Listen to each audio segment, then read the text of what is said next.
Mahigit 200 loose firearms ang narecover ng Police Regional Office o Pro-12 sa pinaigting nitong kampanya laban sa illegal na baril noong Hulyo.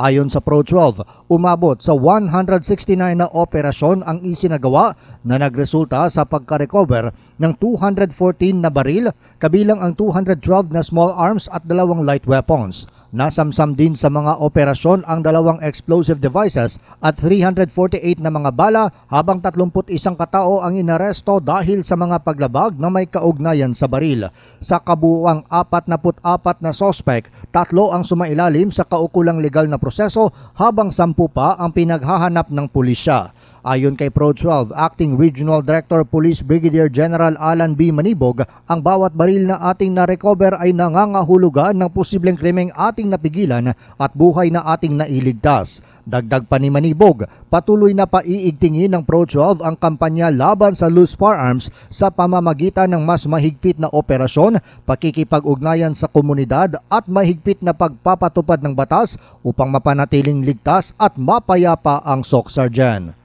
John Sionosa, NDBC, Bida Balita.